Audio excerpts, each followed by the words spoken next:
How's it going, everyone? It's that time of year again. It's Game Awards season.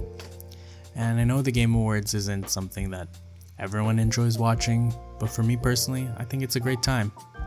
And so I thought I'd put up a quick video talking a bit about, what I expect to see at the Game Awards, as well as who I think is gonna win some of the awards.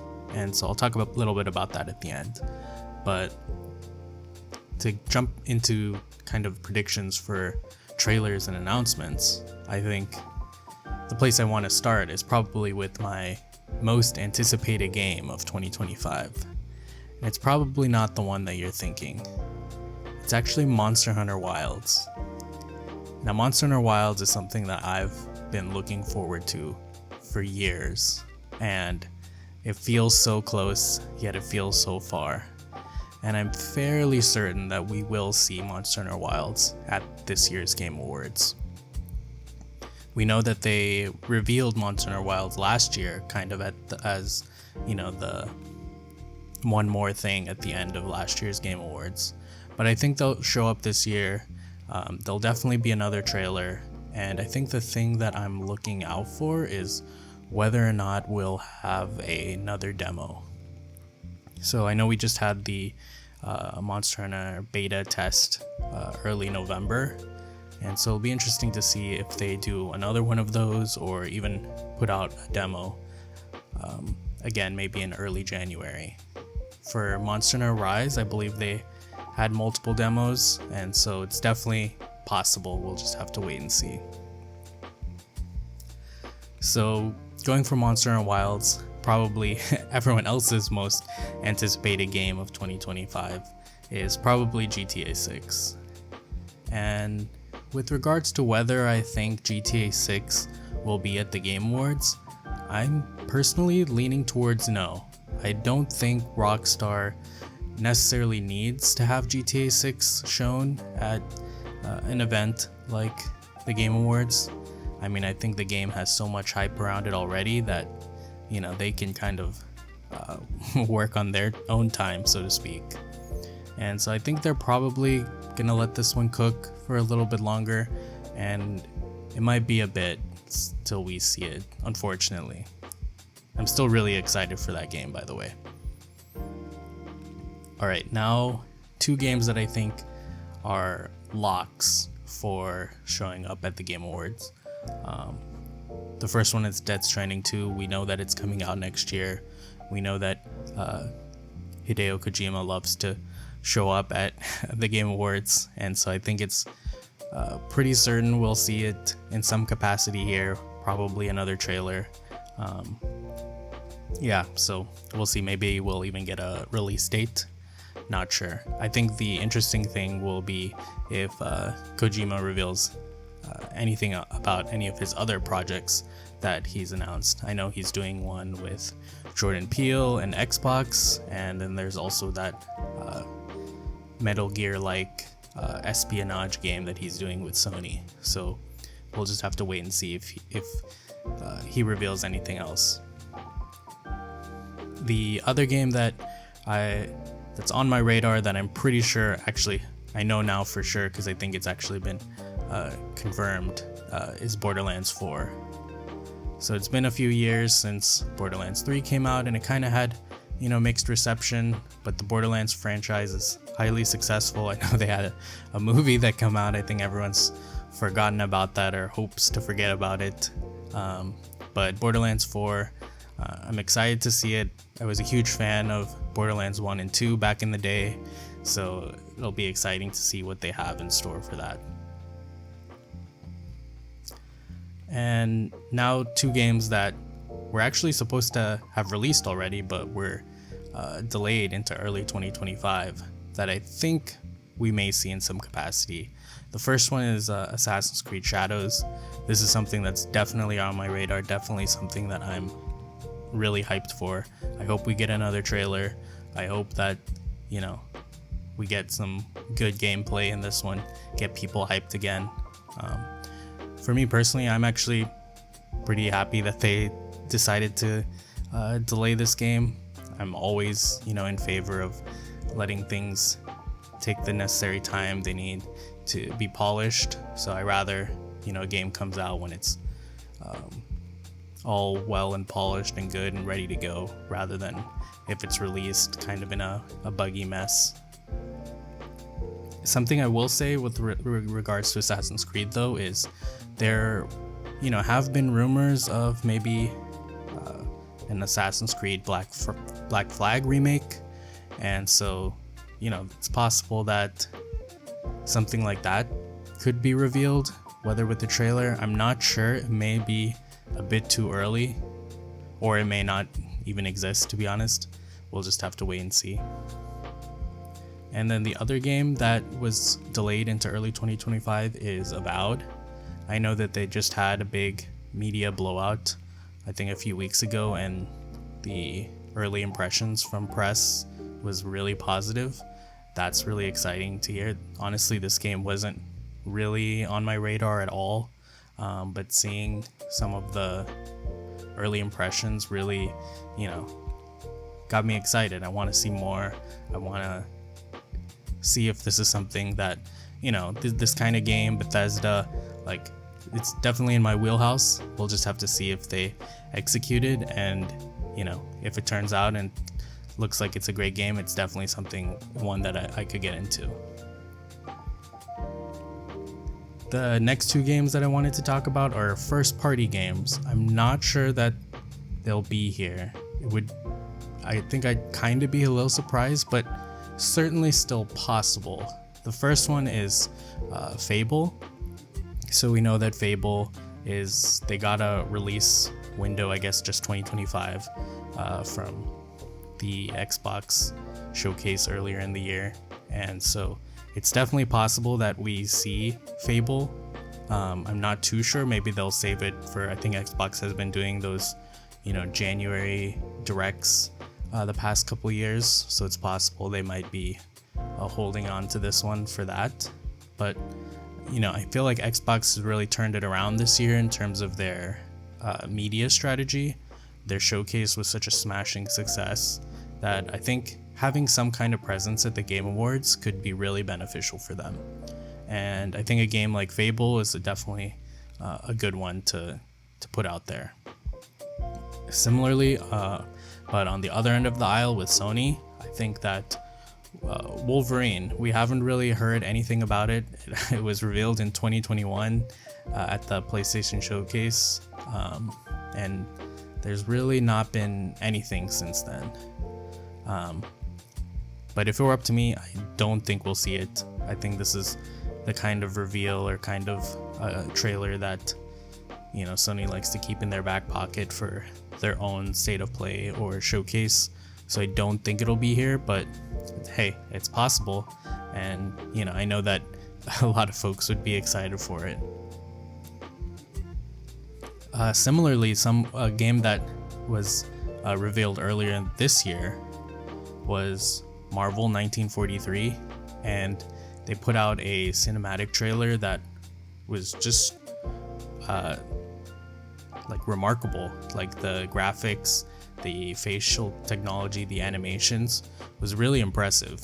I don't think I really even had this one on my radar either, and then seeing that trailer was something that was definitely caught my attention. So I think this one certainly could be here. This seems like the kind of game that we see at the Game Awards, and we know from the past that Marvel usually has something at the Game Awards, so and other Jeff Keighley events, so it's certainly possible that this one could be here, and I'd be excited to see it if it were.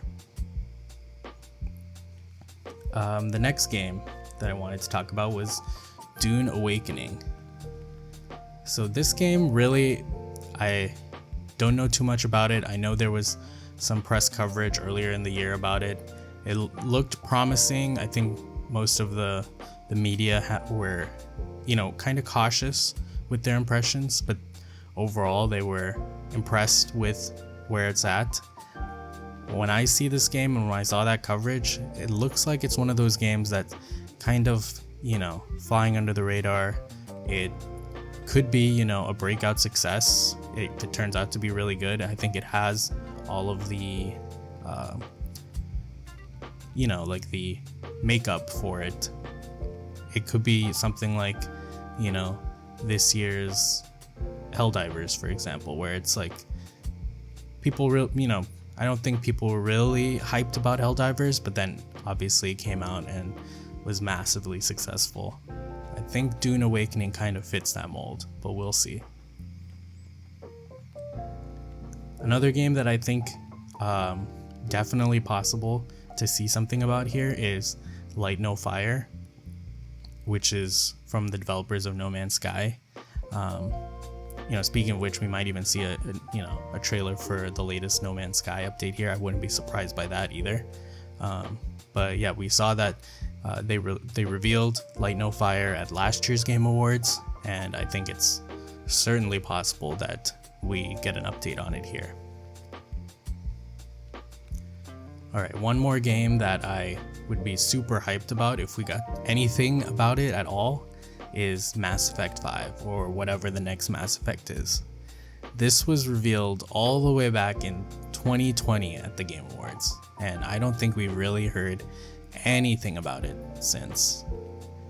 I think that, BioWare had been really focused on the latest Dragon Age game, and, there hasn't been any kind of discussion or reveals from them about Mass Effect. And I think now that Dragon Age: The Veilguard has come out, it's the perfect time to share an update regarding Mass Effect, if you ask me. And I think that would be super exciting, so we'll just have to wait and see. Alright, a couple of quick fire ones. You might have noticed I haven't mentioned anything about Nintendo, and I think that's just honestly, I think that this is just not the kind of event that Nintendo usually reveals anything too exciting at.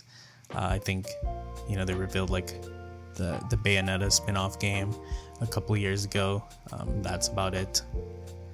I know they usually did like their Smash DLC characters as well, but there's not anything that I can think of that's really on that would make for a good announcement at the Game Awards. I think everyone's really just waiting now for the Switch 2 reveal, and I think there is just no chance that that's going to be revealed at the Game Awards. That's going to have its own separate, presentation, and maybe even its own separate direct. So I have very low expectations for anything Nintendo at the Game Awards, and I would be very pleasantly surprised if we saw anything. Alright, the next kind of category of things I wanted to talk about is actually PS5 Pro patches or PS5 Pro updates for existing games. Since the PS5 Pro just came out, I think, if this would be a great opportunity for some games to kind of revitalize their user base with some PS5 Pro patches. The ones that come to mind, or like the ones that are at the top of my personal wish list, are Red Dead Redemption 2. I don't think there's really any chance that happens. I think there were some rumors that there might be a remake or a remaster on the way. And yeah, I think Rockstar would definitely rather go that route where they could, probably sell a whole nother game and make money off of that rather than just put out a PS5 Pro patch. Similarly, Cyberpunk, I don't think that we'll see anything about a PS5 Pro patch. I think they've even mentioned that it's kind of not on their roadmap right now, so we'll just have to wait and see. One that I would be really excited for is Final Fantasy 16. I think this game could use a PS5 Pro patch, especially on the performance side. I think that would really help, and honestly, I think I could see a lot of people getting really excited about that.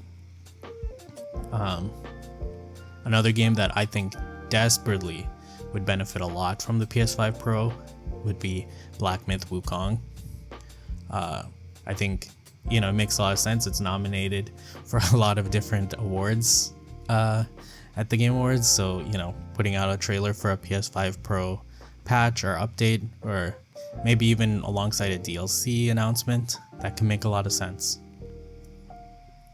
And then the last PS5 Pro kind of update that's on my radar is one for Monster Hunter Wilds. I don't think they've officially said anything with regards to a PS5 Pro patch for Monster Hunter Wilds. I think a lot of folks are just kind of naturally assuming that it's going to be there. I would personally love that, but any kind of acknowledgement, any kind of, just even if they just added that logo in their trailer, man, that would be huge. I would love that, especially as a PS5 Pro owner myself. And any older games, it's possible, we just heard about Assassin's Creed Syndicate getting a update recently, and that game came out in 2015. So hey, anything's on the table. So I would love more developers to take advantage of PS5 Pro, put out a patch. Why not? I think that would be really cool. The last thing I wanted to mention here was Hades 2. I know that it came out in early access this year. I've been kind of personally holding off playing it until it's officially released and out of early access. I would love to get a trailer with the release date or anything about that. That would be really cool. I know that it was first announced at the Game Awards a couple years ago, so I think this would be a great spot for Hades 2 to put out a release date trailer for the official launch. Alright, now to talk a little bit about the awards. I know that a lot of folks, they're not really into the actual awards part of the Game Awards, surprisingly enough. But I think it's cool. I think it's always cool to reflect on the games that came out in the past year and kind of celebrate them. It's kind of cool to look back sometimes and see what games, won in a particular year. So yeah, I think it's cool. So here are my predictions of what I think is going to win. Not necessarily what my personal awards would be necessarily, but these are the games that I think will win. So let's start with Best RPG. I think this one, I think it's between Final Fantasy VII Rebirth and Metaphor ReFantazio. I'm feeling pretty certain it's gonna go to Metaphor. I just think that when I think of RPG, I think more of Metaphor, and I think that's the same for a lot of folks. Best action game. I think this one, I kind of have a surprise prediction here. I think Stellar Blade is gonna actually win this one.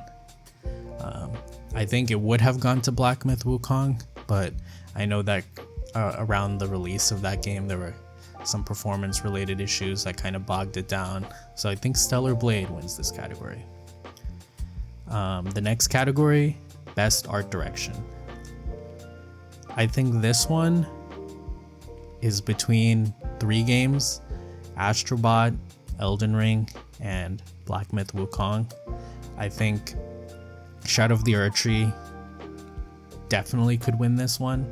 I wouldn't even be surprised if Black Myth Wukong won, but I think personally Astrobot's gonna win this one. I don't know why, I just have a feeling that that game was just so well received. I think that this is an opportunity for voters to really reward it here. The next game, the next category is Best Narrative. For Best Narrative, I think this is gonna go to Metaphor ReFantazio. I think I'm feeling pretty good about this one. I personally haven't played this game yet, but just from what I have read, the reviews I've seen, it feels like this game's gonna win this one. Best Action Adventure. I think for this category, I really don't think there's much of a debate. I think this one's gonna go to Astrobot. I feel fairly good about that prediction. Best score in music, I think this one's going to go to Final Fantasy VII Rebirth. Personally, I thought this was a fantastic year for score and music. There are a lot of really good games in this category. I just think FF7 Rebirth is on another level. Just like the amount of different compositions in that game, just truly astounding. And the final two categories, game direction and of course game of the year. So I think we've seen in the past, usually what happens is voters award one game of the year, and then usually whatever, is probably the quote unquote runner up in that category seems to get the best game direction award. I think personally this year, both of these categories are going to go to FF7 Rebirth. I just think that game was truly an achievement. It just feels, it's so rare these days that a game is so hyped and, actually delivers. And, in the case of FF7 Rebirth, honestly, I think exceeds some of that hype in some ways. And I think that because of that, it just seems like this year it's FF7 Rebirth's awards to lose, and I think it's gonna really come out of the Game Awards with a lot of hardware, and so I think it's gonna win both Game of the Year and Best Game Direction. Alright, well, that'll do it for me. Let me know what you think. I'd love to hear your thoughts. Thanks again for watching. See you in the next one.